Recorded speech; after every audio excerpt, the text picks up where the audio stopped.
ప్రధాని Modi selfie video పెట్టారు అంటే అది సెన్సేషన్ అవ్వక తప్పడం లేదు. అసలు ట్రెండ్ మీరు క్రియేట్ చేద్దాం అనుకున్నారు, ఆయన సెట్ చేస్తున్నారు. సో మొత్తానికి సీజేపీ భాషలోనే సమాధానం చెప్తూ ఆయన తీసుకుంటున్న నిర్ణయాలు, చేస్తున్న పనుల్ని చక్కగా యువతకి అర్థమయ్యేలాగా యువత స్టైల్లోనే ఆయన సోషల్ మీడియా ఖాతాల్ని వాడుతూ ఉన్నారు. ఇప్పుడు తాజాగా మరొక వీడియో రిలీజ్ చేశారు. దాని కింద ఎంత మంట పుట్టిందో ఏమో కానీ రాహుల్ గాంధీని కూడా మర్చిపోయేలా చేస్తున్న అభిజిత్ డీప్కే ఒక కామెంట్ పెట్టాడు. దేశం కంటే మీరే దగదగలాడిపోతున్నారు అని. ఫస్ట్ మోదీ గారు క్లోజ్గా వచ్చి ఒక వీడియో తీశారు సెల్ఫీ క్యామ్కి. ఆ తర్వాత కొంచెం దూరంలో, ఆ తర్వాత ఇంకొంచెం దూరంలో, ఆ తర్వాత ఇప్పుడు అసలు ఆ లెవెలే వేరు అన్నట్లుగా. సో ఇన్స్టాగ్రామ్ని లేకపోతే సెల్ఫీ కెమెరాలని వాడడం మొదలు పెడితే నాకంటే బాగా వాడేవాడు ఎవడు లేడన్నట్లుగా మోదీ గారు చక్కగా యూజ్ చేస్తూ ఉన్నారు. దాని అర్థం ఏమిటి అంటే ఇక్కడ మనం గమనించాల్సింది, యువత ఎక్కడున్నారో అక్కడికి నేను వస్తున్నాను, అక్కడ మిమ్మల్ని తప్పుదారి పట్టించే వాళ్ళని మీ ముందే ఏరి పారేస్తూ ఉన్నాను అని చెప్పగానే చెప్తున్నారు.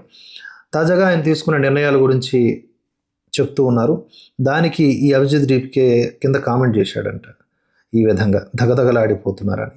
ఇంతకీ మోదీ ఏం చెప్పారనేది చూడాలా, లేకపోతే మోదీ చెప్పిన దానికి ఆ పనికి మనోడు పెట్టినటువంటి కామెంట్ని పరిశీలనలోకి తీసుకోవాలి? మోదీ గారు ఏం చెప్పారో అది వినాలి మనం. ఒకసారి విందాం. साथियों, विश्वस्त परीक्षा पद्धति, इसके लिए हम लगातार एक के बाद एक कदम उठा रहे हैं. टास्क फोर्स की रचना हो, फास्ट ट्रैक की और रचना हो,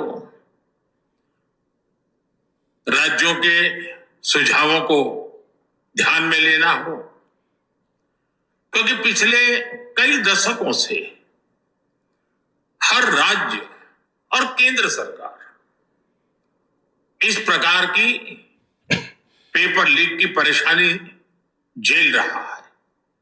बच्चों के भविष्य को भी इसके कारण संकट पैदा हो रहा है.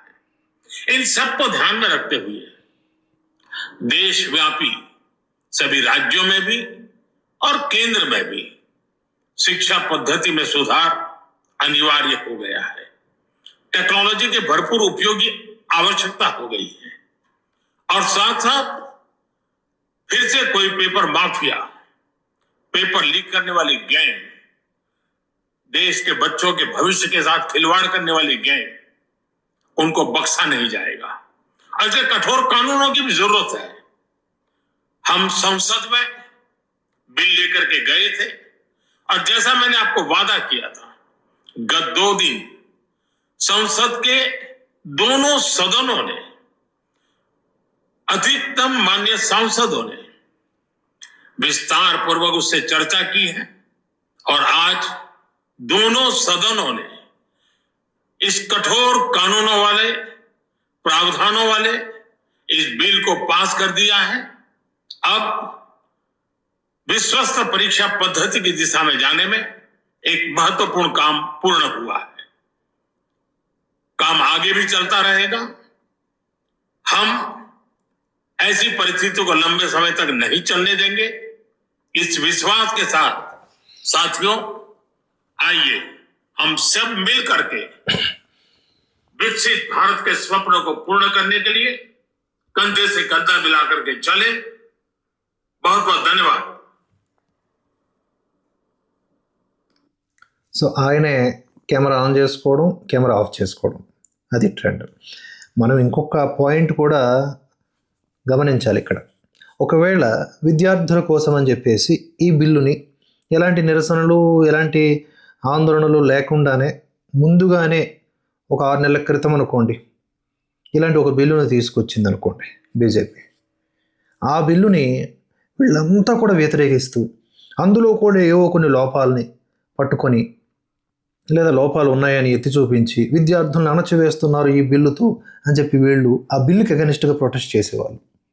కనుక వీళ్ళు ప్రొటెస్ట్ చేసి వీళ్ళతోనే ఒక రిక్వెస్ట్ వచ్చేలా చేస్తే ఆటోమేటిక్గా ఆ బిల్లు మనం పెట్టినప్పుడు వాళ్ళు అడ్డు చెప్పలేరుగా.